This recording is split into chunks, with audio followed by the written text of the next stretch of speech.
Buenas noches, familia. Dios los bendiga grandemente. Damos gracias a Dios de que seguimos todavía perseverando en el Señor para poder reunirnos y estudiar de su palabra. En esta ocasión, por un imprevisto inesperado, nada grave, no vamos a continuar estudiando el primer libro de Reyes en este día. Sin embargo, vamos a estudiar y meditar juntos otro texto, pero ahora del Nuevo Testamento. Así que les pido por favor que me acompañen a Filipenses capítulo 4 y también les pido por favor que nos pongamos de pie para honrar la Escritura. Filipenses capítulo 4, versículo, para ver nada más el contexto, en el versículo 4, pero solamente vamos a estudiar del versículo 6 al 9. Dice así la palabra del Señor en Filipenses 4:4. Regocíjense en el Señor siempre. Otra vez lo diré, regocíjense. Su bondad sea conocida de todos los hombres. El Señor está cerca. Por nada estén afanosos, antes bien, en todo, mediante oración y súplica, con acción de gracia, sean dadas a conocer sus peticiones delante de Dios. Y la paz de Dios, que sobrepasa todo entendimiento, guardarán sus corazones y sus mentes en Cristo Jesús. Por lo demás, hermanos, todo lo que es verdadero, todo lo digno, todo lo justo, todo lo puro, todo lo amable, todo lo honorable, si hay alguna virtud o algo que merece elogio, en eso mediten.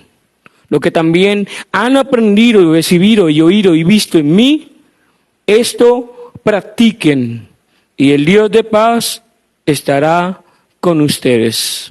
Amén. Vamos a orar, familia.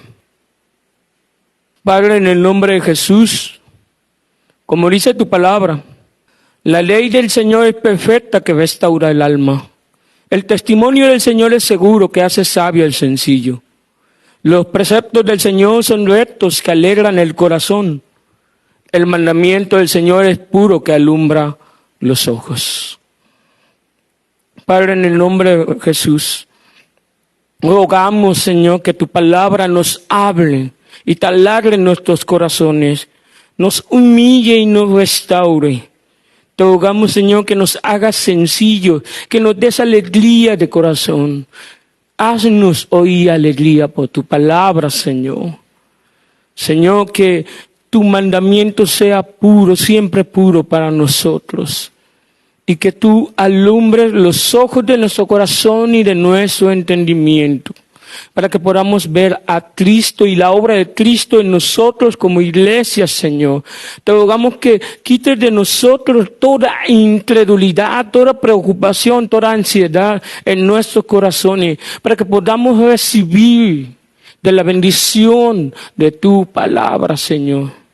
Ayúdanos en nuestra debilidad, porque declaramos y confirmamos que nosotros no podemos hacer nada sin ti. Tanto necesitamos de Cristo, tanto necesitamos de tu Espíritu Santo, Señor, y te rogamos, obre en nosotros, Señor. Obra en tu pueblo para ser santos y obra, Señor, en aquellos que no te conocen, para que los traigas a salvación, a los pies de Cristo. Muchas gracias, Señor, por tu palabra. Habla, Señor, que tu pueblo escuche. En el nombre de Jesús. Amén y amén. Pueden tomar asiento, familia. En los años 80, refiriéndome claramente al siglo pasado, una persona muy importante en una ciudad pequeña y europea había realizado una convocatoria para todos sus conciudadanos. Había pensado que él no quería pasar a la posteridad solamente por ser un hombre rico e importante, sino que quería contribuir también en la cultura de su ciudad.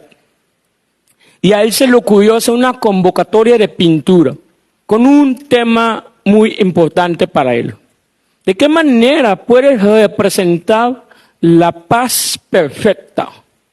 Ese era el tema de la convocatoria del concurso de pintura. Ya te imaginarás que muchos se habían animado, tanto aquellos que son expertos en el arte de la pintura como aquellos que son novatos. Se habían inscrito mucha gente y aunque hubo mucho talento de por medio en ese concurso, solamente se eligieron 2 pinturas. Por supuesto, el juez calificador de ese concurso era el hombre rico. Al final tomó la decisión de una de ellas. La primera pintura reflejaba un paisaje tranquilo, cielo limpio, aves, un bosque, etcétera, etcétera. Y la segunda pintura era la que todo el mundo rechazaba, porque representaba a una tormenta en medio de una montaña, con truenos, relámpagos, lluvia. Es decir, un caos había en esa pintura. A final de cuentas, el hombre rico dio su veredicto y escogió, ¿cuál creen? Aquella que representa la paz perfecta. Como lo habrás adivinado, la segunda pintura, la de la tormenta. Y mucha gente estaba descontenta por esa decisión, porque el hombre rico había escogido la pintura donde se representa una tormenta. A simple vista no parece representar la paz perfecta. Se había vuelto loco ese hombre. Sin embargo, el hombre rico había explicado su decisión. Nadie se había percatado que en un punto del cuadro ganador estaba una familia de pájaros en su nido, soportando la lluvia, soportando la tormenta. Él había explicado que la paz verdadera no depende de las circunstancias. La paz verdadera viene, en cierto modo, de uno mismo. Por supuesto, tú y yo como cristianos sabemos que la paz verdadera no depende de las circunstancias por las cuales tú y yo estamos transitando. Sin embargo, tampoco la paz verdadera proviene de nuestro propio corazón. No proviene de nuestras propias fuerzas. La fuente de nuestra paz verdadera siempre va a ser Dios. Comento esto porque, como verás, en los textos que vamos a estudiar el día de hoy, menciona mucho acerca de cómo un cristiano puede tener paz o obtener paz. Y es que es una realidad que el cristiano también adolece de la preocupación, del afán y de la ansiedad, como veremos más adelante. Tenemos una tendencia a preocuparnos. Nos preocupamos de las deudas que tenemos, nos preocupamos de que nos cancelen un pedido de préstamo, nos preocupamos ahora de cómo le vamos a hacer que ya sufrí un accidente o una enfermedad, de qué manera voy a proveerme para los gastos médicos. Nos preocupamos de que nos cobran del trabajo porque a lo mejor nos van a despedir porque supuestamente no hacemos las cosas bien. Nos preocupamos de que nos rechacen en la escuela, en el trabajo por ser cristianos. Nos preocupamos por la salvación de los hijos. Bueno, hay un montón de motivos por los cuales siempre nos estamos preocupando. Y es cuando tú y yo deberíamos examinarnos a nosotros mismos y preguntarnos, ¿cómo llevan los afanes de la vida? ¿Cómo llevan los afanes de la vida, las preocupaciones de la vida? ¿Es la oración tu primera opción o es la última? ¿Por qué debemos añadir acciones de gracia a nuestras súplicas? ¿Y qué verdades acerca de Dios? ¿Qué verdades acerca de Dios nos anima a orar y a meditar en su palabra? Porque, ¿sabes qué es lo curioso? Que cuando tú y yo nos preocupamos, no estamos pensando en buscar la oración ni en meditar la palabra.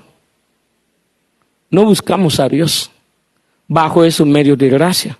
Es por eso que el día de hoy vamos a estudiar que Dios nos da paz por medio de la oración y de la meditación en su palabra. Que Dios nos da paz por medio de la oración y de la meditación de su palabra. Por lo cual el bosquejo de nuestro mensaje es el siguiente. Nuestro primer punto es: Dios da paz a través de la oración. Dios da paz a través de la oración, versículos 6 y 7. Versículos 6 y 7, Dios da paz a través de la oración, versículos 6 y 7. Y nuestro segundo punto es: Dios da paz a través de la meditación de su palabra.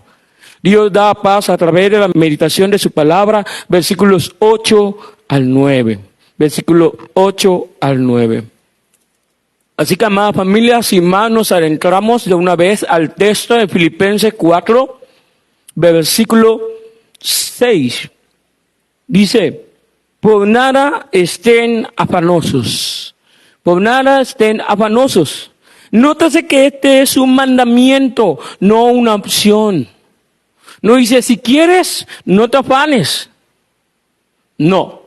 Dice, por nada estén afanosos. ¿Y qué es el afán? El afán significa ansiedad, preocupación, tener un excesivo cuidado de ti mismo. Nótese la última expresión: tener un excesivo cuidado de ti mismo. El afán o la preocupación, si te das cuenta, es una forma sutil de idolatría hacia ti mismo. ¿Por qué? Porque te centras demasiado en ti. Te centras tanto que te olvidas de buscar del Señor.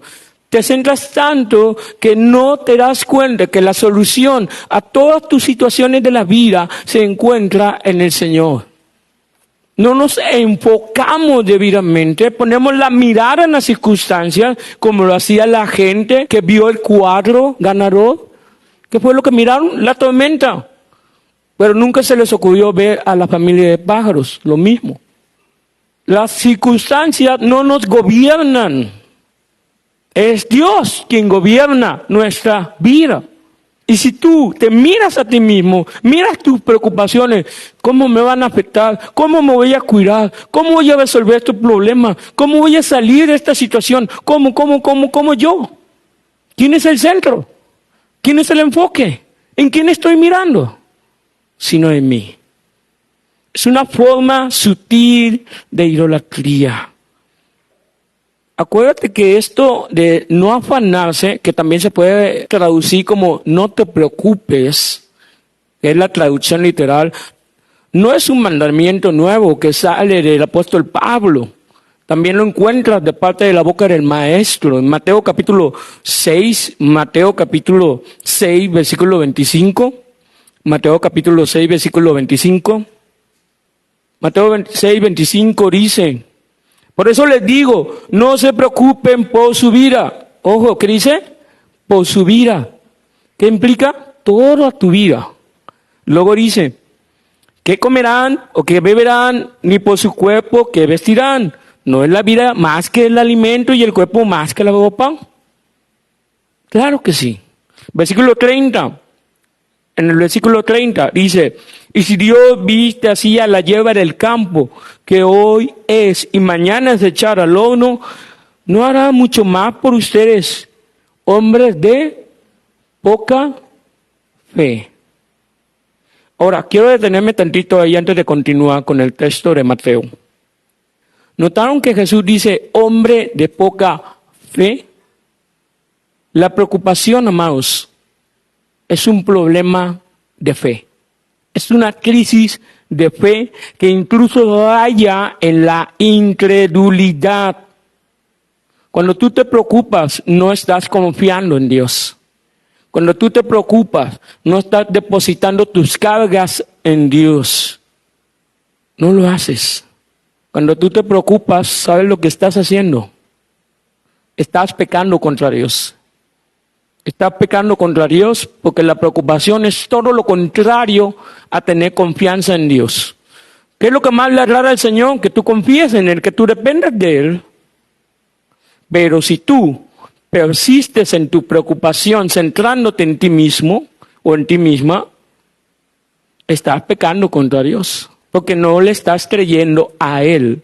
No se trata de, como dicen por ahí, de creer en Él, sino creerle a Él lo que dice en su palabra. Si Jesús está diciendo, no se preocupen, es porque Él mismo está afirmando, no hay razón para que tú te preocupes. ¿Por qué? Porque yo tengo cuidado de ti. Continuamos donde estábamos, ahí en Mateo. Por tanto, no se preocupen, ya van 2 veces que el Señor Jesús lo menciona, no se preocupen, diciendo qué comeremos, qué beberemos o con qué nos vestiremos, porque los gentiles buscan ansiosamente viene siendo la misma palabra, todas estas cosas que su Padre Celestial sabe que necesitan de todas estas cosas. Cuando dice, porque los gentiles buscan estas cosas, está haciendo una comparación. Los gentiles son incrédulos. ¿Quiénes son los que se preocupan realmente por todas estas cosas? La gente incrédula. De ahí la revelación. Si tú eres cristiano, no vas a portarte como un incrédulo, preocupándote.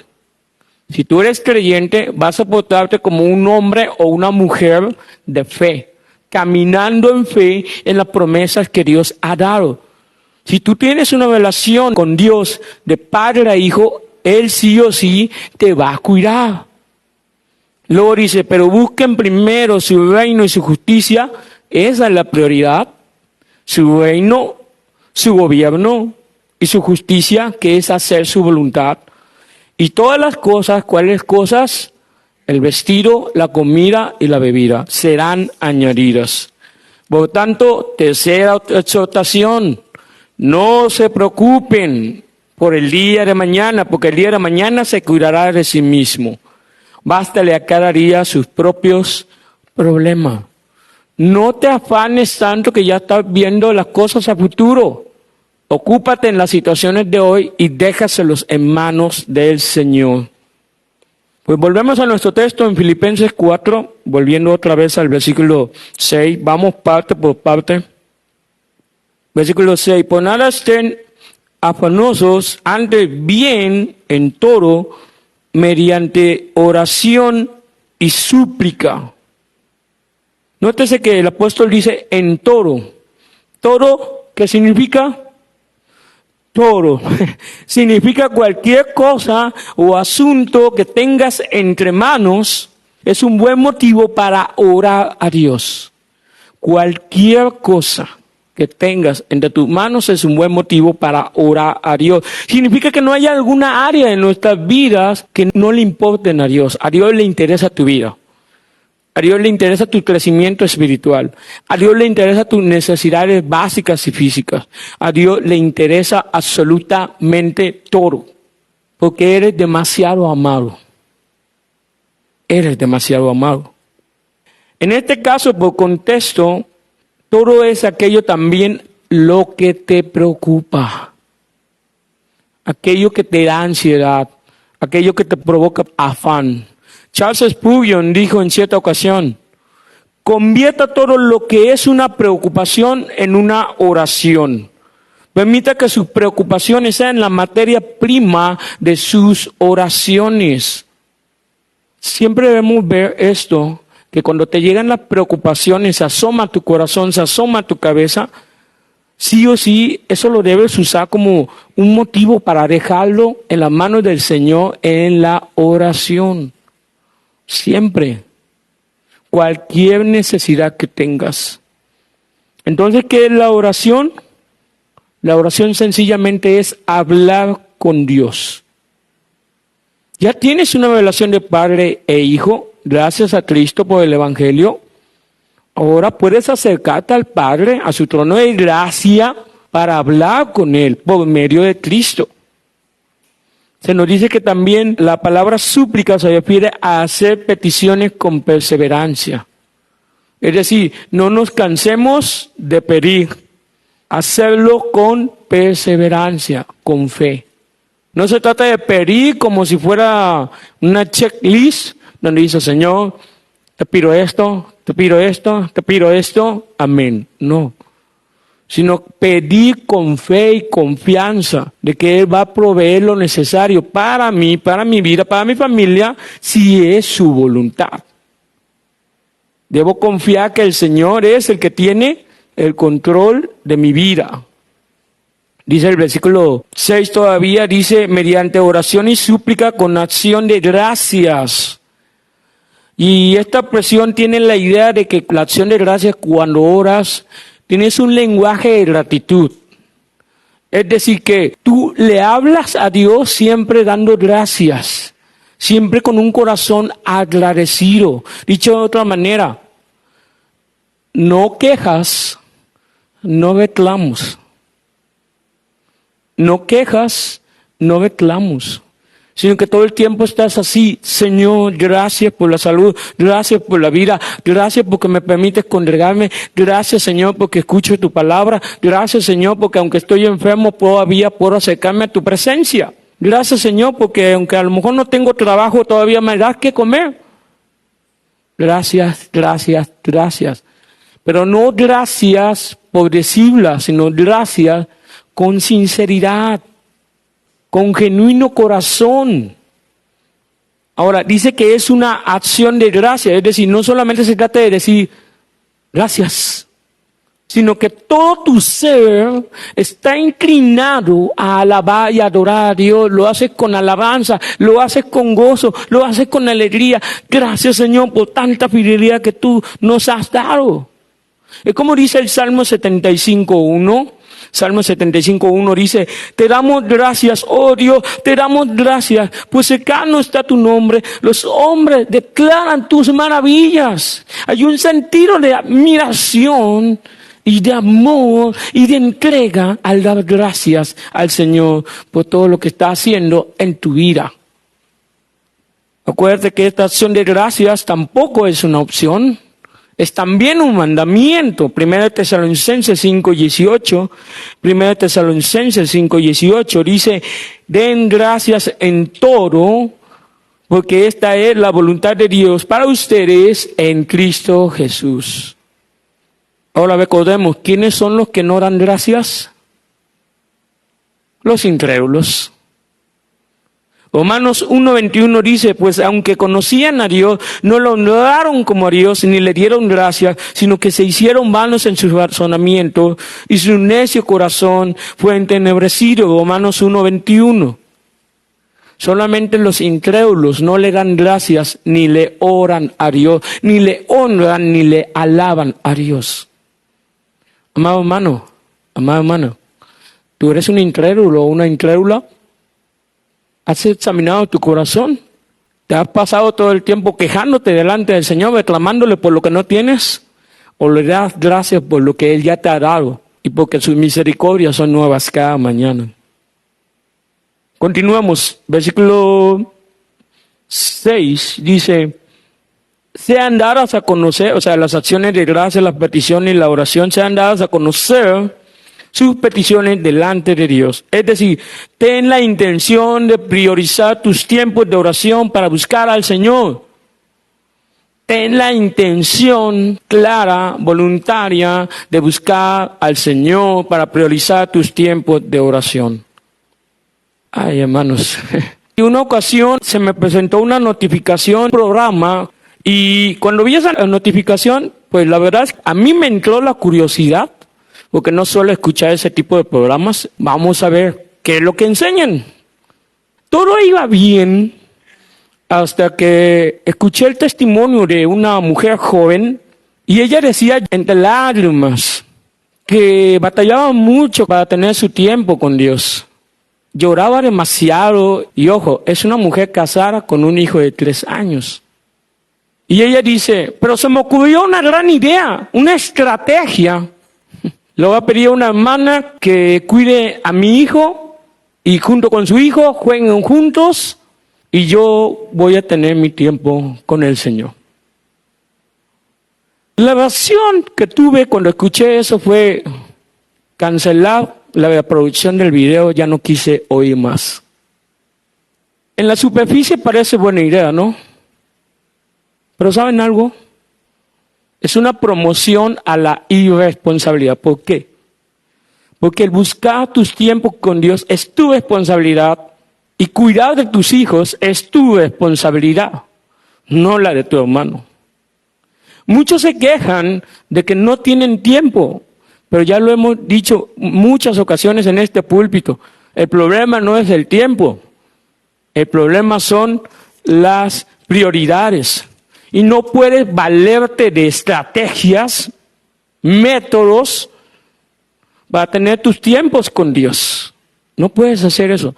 Miren, amados hermanos, en la gracia del Señor llevo aquí más de 11 años en esta congregación por la pura gracia de Dios.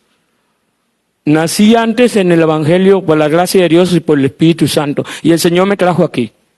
Y he visto y he sido testigo de la maravilla de cómo Dios obra en la vida de su pueblo. Conozco el testimonio de hermanos que han estado aquí y que ya no están y que todavía están presentes, otras, que son madres de familia. Tienen 2, 3, 4, 5 hijos que tienen trabajos y que todavía se encargan de sacar adelante a sus hijos. Madres solteras y madres casadas. Y aunado a eso sacan adelante el trabajo y el quehacer en la casa, porque sí, el quehacer en la casa es un trabajo. Es la verdad. Sacan adelante eso y todavía tienen su tiempo con el Señor. Me sorprende que haya una generación de madres o padres que digan no tengo tiempo, cuando sí se puede. Conozco el testimonio de un hijo que ha sorprendido varias veces a su madre orando por él y sus hermanos a las 3 de la mañana intercediendo por ellos. No es el tiempo el problema. El que quiere estar con Dios, ahí va a estar, siempre. Nosotros somos que en nuestra carne queremos poner excusas. Es que, amado, ¿qué te cuesta orar al Señor para pedirle, Señor, ayúdame a organizar mis tiempos, dame sabiduría para organizar mis prioridades? ¿Qué te cuesta orar al Señor? Señor, ayúdame a levantarme temprano a las 6 de la mañana. Es triste ver cómo algunos se levantan a las 6 de la mañana para hacer ejercicio o ir a correr, todavía se toman fotos para el Facebook, pero no es capaz de levantarse a las 6 de la mañana para orar y escudriñar la Escritura. ¿Qué clase de testimonio estamos dando como cristianos al mundo? Que somos como del mundo. Cuando el Señor está diciendo, yo quiero tiempo contigo, quiero tener comunión contigo, porque tenemos una relación de padre e hijo. Pero el problema es que tú y yo, por nuestros afanes, nuestras preocupaciones, minimizamos esa comunión, minimizamos ese tiempo de oración, minimizamos nuestra relación con Dios. Y es cuando uno se pregunta, ¿cuánto conoces a tu Padre? Realmente. La razón por la que tú y yo tenemos preocupaciones es por la simple y sencilla razón de que no conocemos realmente a Dios. Porque si pasáramos más tiempo con Él en la Escritura y en la oración, estaríamos bien afirmados en fe y en confianza de que mi Padre Celestial me cuida y todo lo puede. Vamos al versículo 7 para proseguir. Y la paz de Dios, que sobrepasa todo entendimiento. La Biblia describe 2 aspectos sobre la paz que se relacionan con Dios. 2 aspectos. La paz con Dios y la paz de Dios. La paz con Dios y la paz de Dios. Las Escrituras enseñan que el hombre y Dios siempre están en un eterno, entre comillas, conflicto bélico, siempre están en guerra. Salmo 5:5 dice que Dios aborrece a los que practican la iniquidad. Mientras que Romanos 1:30 dice que los seres humanos son aborrecedores u odiadores de Dios. Entonces, entre el ser humano y Dios hay un mediador. Entre Dios y los hombres que trata de conciliar, pacificar a ambas partes, poner la paz. Y ese es Jesucristo. 1 Timoteo capítulo 2, versículo 5. Romanos 5:1 dice que solamente tú y yo podemos tener paz con Dios por la fe y por medio de Cristo. La paz que tengamos para con Dios solamente lo tenemos por medio de Cristo. ¿Cómo logró esa reconciliación? Acompáñame a Romanos capítulo 5, versículo 8. Romanos capítulo 5, versículo 8. Pero Dios demuestra su amor para con nosotros en que siendo aún pecadores, Cristo murió por nosotros. Allí es donde comenzó la reconciliación. Cristo muere en nuestro lugar por nuestros pecados, para otorgarnos el perdón de pecados. Y cuando hay perdón de pecados, hay reconciliación. Entonces, dice el texto, mucho más, habiendo ahora sido declarados justos por su sacrificio, por su sangre, seremos salvos de la ira de Dios contra el pecado, y seremos salvos por medio de Él. Porque si cuando éramos enemigos, eso éramos antes, fuimos reconciliados con Dios. ¿Pero cómo fuimos reconciliados con Dios? Por la muerte de su Hijo, por su sacrificio y su vida. Mucho más, habiendo ahora sido reconciliados, seremos salvos, librados de la ira de Dios por su vida. Amados, Cristo Jesús compró nuestra relación con Dios. Cristo Jesús compró la vida eterna. Cristo Jesús nos reconcilió para que tuviéramos paz con su Padre, porque tú y yo hemos ofendido a Dios con nuestros pecados. Sin embargo, en Cristo Jesús nuestros pecados ya no son un estorbo para que tú y yo nos relacionemos con Él. Ahora, ¿tú crees que el Hijo de Dios no ha sufrido, en cierto modo, ansiedad? Claro que sí. En Getsemaní, Él tenía una tristeza hasta la muerte, porque se avecinaba el tiempo en que iba a beber la copa de la ira de Dios. ¿Y cómo lo resolvió? Orando, entregándose a su santa y perfecta voluntad. Y por consecuencia eso le trajo paz, la paz de Dios. Gracias a que Cristo Jesús recibió la aceptación total de la voluntad de Dios para su propósito eterno, que era morir en la cruz, es que ahora esa paz nos ha sido comprada a precio de su sangre para que tú y yo pudiéramos disfrutarlo. Primero, como reconciliados con Dios. Bienaventurado aquel cuyas transgresiones han sido perdonadas, dice el salmista en el Salmo 32. Porque ya no hay pecado que estorbe tu relación con Dios. Ya no hay pecado que estorbe el disfrutar a Dios por toda la eternidad. Eso es una bendición. Estar en paz con Dios. Sin embargo, ahora hablaremos de la paz de Dios. La paz de Dios que sobrepasa todo entendimiento. Y eso es una paz que ahora que ya somos hijos de Dios, la podemos experimentar. Tú te das cuenta que antes, cuando estabas en el mundo, tú te preocupabas por todo, te alterabas por todo. Pero ahora que conoces al Dios y Señor de tu vida, sabes que Él es el soberano y tiene control de todo. Y esta es una paz que está más allá de nuestra forma de pensar, porque muchas veces no nos explicamos cómo es que nosotros podemos disfrutar de la paz de Dios cuando la entregamos. Acuérdense que primero era la oración, entregar nuestras necesidades, nuestras ansiedades, preocupaciones, depositarlos en el altar de la gracia. Y una vez que has orado, confiar en Dios, recibe la paz que sobrepasa todo entendimiento. Esta es una paz que proviene de Dios y de su Hijo. Juan 14:27 dice, la paz les dejo, mi paz les doy. No se las doy como el mundo la da, porque el mundo no te ofrece verdadera paz. No hay verdadera paz. Nada te puede sostener cuando el mundo se caiga a pedazos. No se turbe su corazón, ni tenga miedo. ¿Por qué? Porque Cristo te tiene guardado en el hueco de su mano. Como esa paz viene de Dios, es una paz inmensa y una paz verdadera. Dice Spurgeon, la paz es la calma sin cambios de un Dios infinitamente feliz. La actitud eterna del Dios que está siempre contento. Esa es la paz. Y esa es una paz incomprensible, pero que te mantiene en calma, bajo el dominio del Espíritu Santo, contento ante cualquier situación, feliz y agradecido con Dios. Esa es la verdadera paz que el cristiano disfruta. Luego dice ahí en el versículo 7 de Filipenses 4, guardará sus corazones y sus mentes en Cristo Jesús.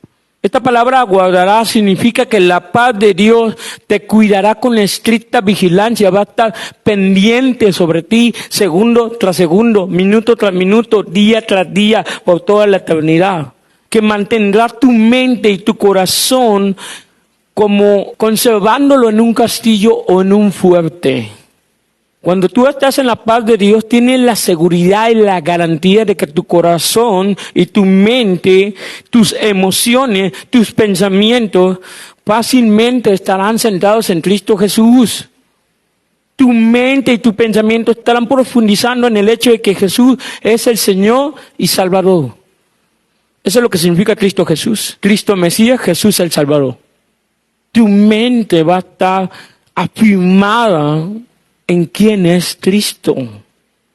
Amados, cuando tú pierdes, entre comillas, tu mente y tu corazón bajo el peso de las preocupaciones, por lo general, ahí está la ausencia de la paz de Dios. De hecho, te distraes con tantas cosas en tus preocupaciones que tu corazón y tu mente se pierden fácilmente. Pierde la vista en Cristo Jesús. Por lo tanto, amados, necesitamos pasar tiempo en oración con el Señor para entregarles nuestras cargas y pedir de su paz. Hemos visto que Dios concede la paz a través de la oración, pero no es el único medio de gracia por el cual nos otorga esa paz, sino que también lo hace a través de la meditación. Lo que nos lleva a nuestro segundo punto, Dios da paz a través de la meditación en su palabra. Dios da paz a través de la meditación en su palabra. Versículo 8. Por lo demás, hermanos, ¿a quién está escribiendo? A familia en la fe, a cristianos.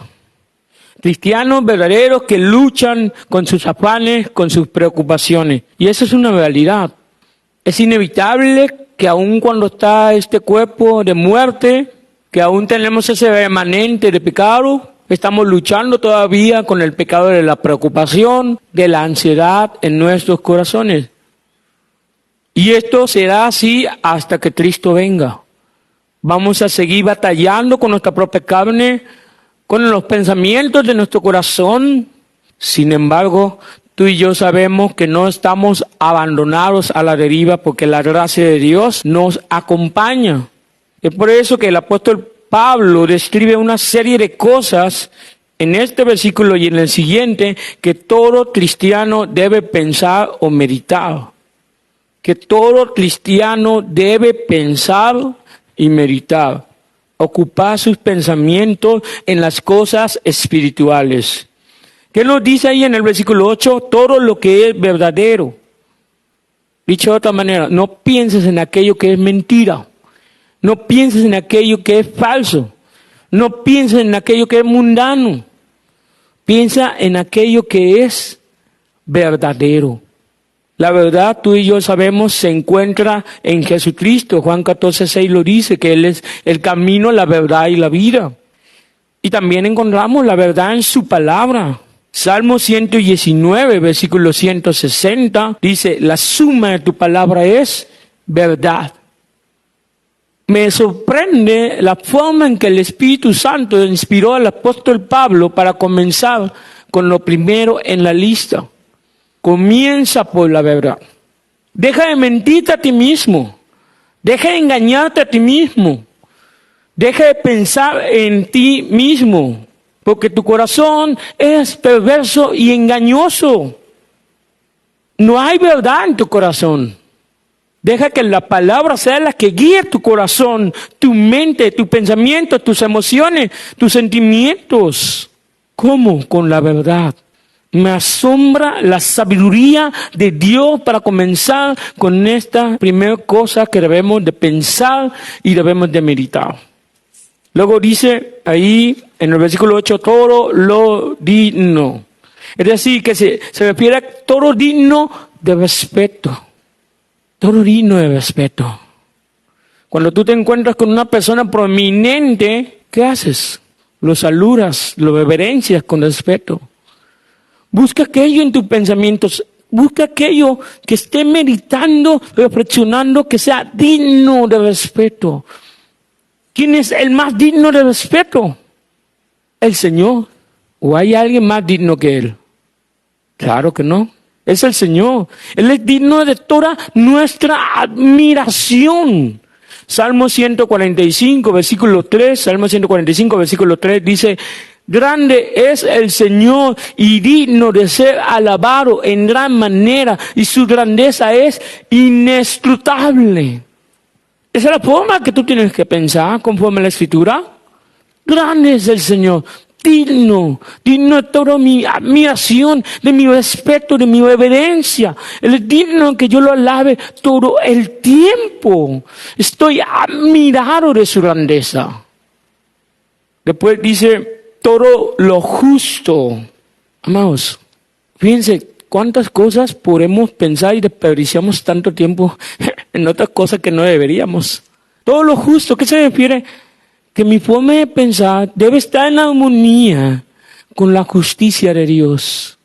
Mi forma de pensar debe estar en armonía con la justicia de Dios, en el sentido de cómo Él me declaró justo por la fe en Cristo Jesús, rescatándome en el Calvario, y eso debe hacerme agradecido, y en el sentido de que debo de vivir en la justicia de Dios, haciendo su voluntad, caminando en rectitud, obedeciendo sus mandamientos, en el poder de su gracia y de su Espíritu Santo.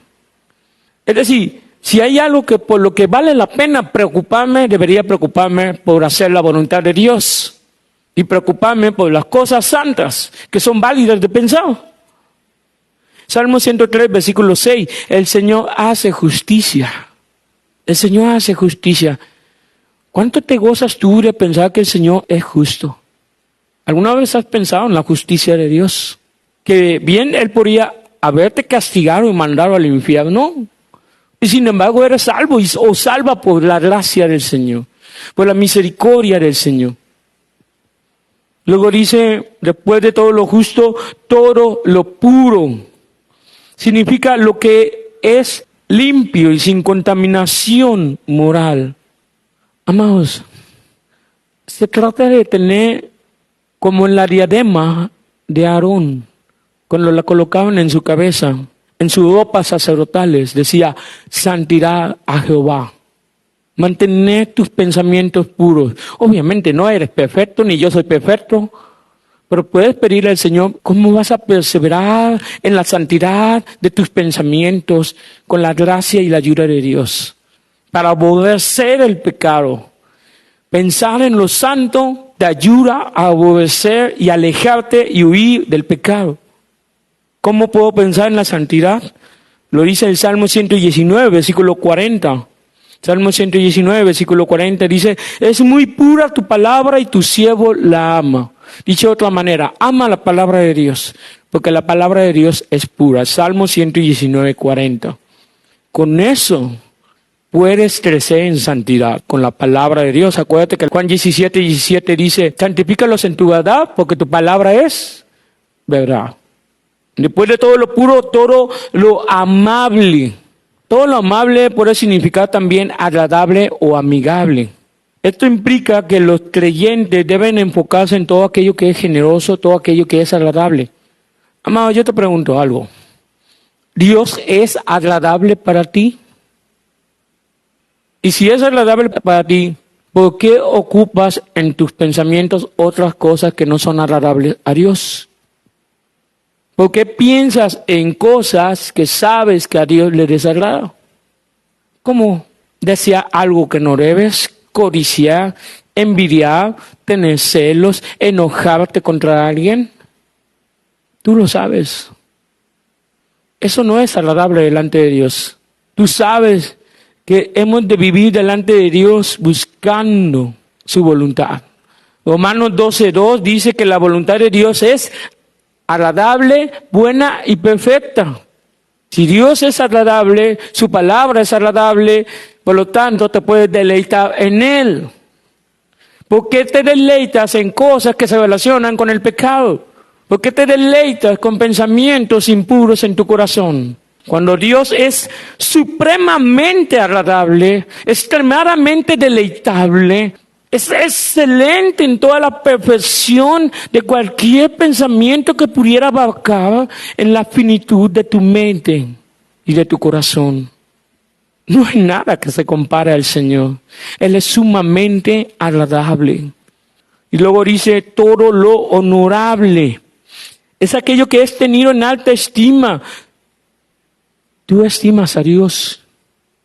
Cuando hablamos de tener estima se refiere a que Él es la máxima prioridad en mis pensamientos, en los pensamientos de mi corazón. ¿Tú estimas a Dios o te estimas a ti mismo? ¿Estimas tu pecado? ¿Estimas tus deseos pecaminosos? ¿Estimas a Cristo por sobre todas las cosas?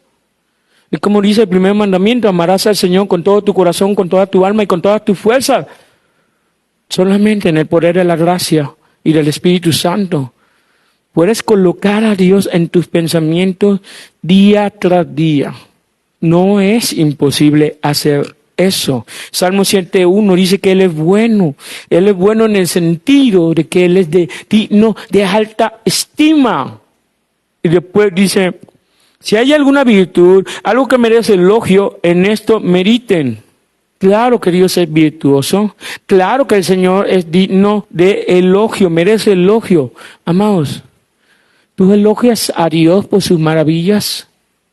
Tú le dices, Señor, oh, cuánto te admiro, Señor, por los cielos que creaste, las constelaciones de estrellas. Cuánto te doy gracias, Señor, por el viento que acaricia mi cara. Cuánto te doy gracias, Señor, por la sombra que me cobija ese árbol. Cuánto te doy gracias, Señor, porque aunque tal vez no tenga la suficiente salud, todavía respiro oxígeno. ¿Cuántas veces o cuántas ocasiones le has dicho al Señor, grande eres, te elogio? Tu creación es perfecta y tu salvación lo es. Cuán digno de elogio eres tú, mi Señor. Amados, estas cosas son el fruto, son la comida de la mente y del corazón que es guardada por la paz de Dios. Eso es meditar es reflexionar continuamente acerca de algo. Y estas son todas las cualidades que Pablo nos invita a pensar y meditar, y todas están relacionadas con Dios y su palabra. Amados, tú tienes pensamientos pecaminosos. Y no estoy hablando solamente de lo meramente sexual, sino todo lo que está inclinado a problemas de carácter. ¿Tienes problemas con pensamientos que no deberías de tener?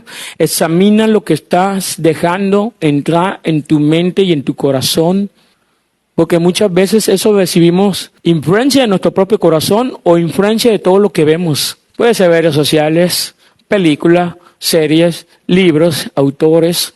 Hay cosas que pueden entretener, amada familia, y las redes sociales son adictivas y entretenidas. Pero no todo edifica. No tiene la idea de cuántas horas se pueden consumir subiendo la cantidad de notificaciones, noticias, actualizaciones y demás en un celular. Si tú fueras a la configuración de Facebook, por ejemplo, o Instagram, ellos te hacen el conteo de cuántas horas consumes de tus redes sociales al día. Ahora, cotéjalo eso con tu tiempo con Dios. Coteja eso con tus tiempos de lectura y meditación. ¿Quién es entonces el Dios de mi adoración y admiración? ¿El mundo que me ofrece a través de las redes sociales o Dios? Claro, sabemos que buscamos contenidos cristianos y está bien consultar contenidos cristianos, pero eso no emplaza tu tiempo con Dios, tu comunión con el Señor. ¿Edificas? Sí, pero por eso un estorbo y un ídolo en tu corazón para reemplazar lo fresco que el Espíritu Santo quiere hablar a través de tu vida hoy, y mañana otro hoy, y el siguiente mañana otro hoy. Dios te habla diariamente. Es por eso que tú debes de pedir al Señor que te ayude a enfocar tus pensamientos en tu corazón, en Él, con su palabra, que te ayude a enfocar lo que Dios te habla a través de la palabra en la congregación, que Dios te ayude a enfocar los sermones en línea, precisamente de la congregación, porque es aquí en tu congregación donde estás siendo nutrido, donde estás creciendo, donde estás siendo discipulado, o creciendo en gracia y conocimiento a través de tus tiempos devocionales con el Señor. Versículo 9, en Filipenses 4. lo que también han oído y recibido y oído y visto en mí, esto practiquen. Nótese que el apóstol Pablo está diciendo que él ha dado testimonio de que Dios es quien gobierna su corazón y su pensamiento y le da paz que sobrepasa todo entendimiento. Tú y yo conocemos el testimonio del apóstol Pablo. ¿Cuánto no ha sufrido? ¿Cuánto no ha sufrido? Y sin embargo, él tiene paz y contentamiento de espíritu. Entonces, ¿qué quiere decir esto? Que esto que han visto en mí, que han aprendido de mí, recibido y oído en mí, esto practiquen. Quiere decir, ponlo en práctica y da el ejemplo. Ponlo en práctica y da el ejemplo, amado. Qué pésimo testimonio estamos dando cuando la gente nos escucha, que nos estamos haciendo como una especie de vómito verbal de quejas y quejas y quejas y quejas. Y tantas quejas y quejas y quejas que oyes, o una de dos, termina siendo igual de quejoso o quejosa, o te fastidias de tantas quejas y cotas. Hay que ser ejemplo, amados, de alguien que busca de Dios, que está siendo gobernado por la paz de Dios a través de la comunión con Él y de su palabra. Medita en Dios y en su palabra para que esté contigo. Dice ahí, el Dios de paz estará con ustedes. Solo de esa manera, practicando la meditación y la oración, tendrás paz. Quiero que me acompañes a un último texto, por favor, Romanos 8. Romanos 8, versículo 5 dice, porque los que viven conforme a la carne, nótese, los que viven conforme a la carne, los que tienen un estilo de vida carnal, ponen la mente en las cosas ¿de qué? De la carne. Es lógico, si yo soy carnal, mis pensamientos van a ser carnales. Pero los que viven conforme al Espíritu, pregunta, amado hermano, amada hermana, ¿tienes al Espíritu Santo? Van a poner en las cosas del Espíritu. Porque la mente puesta en la carne es muerte, pero la mente puesta en el Espíritu es vida y paz. Todos tus pensamientos en las cosas del Espíritu te va a traer vida y paz. La evidencia de que yo soy cristiano es precisamente eso, que yo experimento vida y paz a través del Espíritu. Ahorita vamos a ver de qué forma tiene vida y paz. Ya que la mente puesta en la carne es enemiga de Dios. Volvemos a lo mismo. Tienes pensamientos pecaminosos y carnales, te estás enemistando con Dios. Cuidado, eso es peligroso. Porque no se sujeta a la ley de Dios, pues ni siquiera puede hacerlo. ¿Cuál es la clave? Sujétate a la ley de Dios. Eso es vivir en el Espíritu. Eso es poner la mente en el Espíritu. Dicho de otra manera, pon la mente en la palabra de Dios. Ocúpate en la palabra de Dios. Esa es la manera de vivir en el Espíritu, a fin de que tú vivas y tengas paz. Lo que dice ahí, por último, y los que están en la carne no pueden agradar a Dios. Por lo tanto, si tú vives, practicas la palabra de Dios, pones tu mente en la cosa de Dios, que es en el Espíritu, agradas a Dios. Así que, amados, por tanto, ¿quieres agradar a Dios? Medita en su palabra, obedécela y búscalo en el secreto de tu oración. De este modo, junto con la oración, podrás librarte del peso de las preocupaciones y afanes del día al día. Y tú eres un incrédulo y vives en la carne y te das cuenta que vives siempre en la carne y no en las cosas del Espíritu, arrepiéntete y ven a Cristo en arrepentimiento y fe. Porque no vas a tener paz nunca en este mundo. El mundo nunca te va a ofrecer paz. Paz verdadera no existe. Si quieres la verdadera paz, experimentarla tal como es, experiméntala bajo el cobijo de la gracia de Cristo. Que en Él hay perdón de pecados y en Él hay vida verdadera y paz verdadera. Para la gloria de Dios. Amén. Vamos a orar. Padre, en el nombre de Jesús, te damos gracias, Señor, por tu palabra. Gracias, Señor, por lo que has hecho con nosotros. Gracias, Señor, por la paz que nos das, que sobrepasa todo entendimiento. Perdónanos, Señor, si hemos vivido bajo preocupaciones, bajo afanes, por querer hacer las cosas bajo nuestro control, cuando el que tiene el control de todas las cosas eres tú. Perdónanos, Señor, si no hemos confiado en tus promesas, si no hemos buscado tus promesas para afirmarlas, creerlas, confiar en ellas. Ayúdanos, Señor, a buscar de tu palabra, tus promesas, tu bondad, tu misericordia, tu salvación y tu gracia. Ayúdanos a crecer, Señor, en santidad, en gracia y conocimiento todos los días. Ayúdanos a tener prioridad, Señor, contigo, en buscar tu palabra, en tener tiempos contigo y en orarte con todo el corazón. Señor, quítanos la idea de que no tenemos tiempo. Te pedimos que nos pongas tú la sabiduría para tener prioridades correctas, santas, espirituales.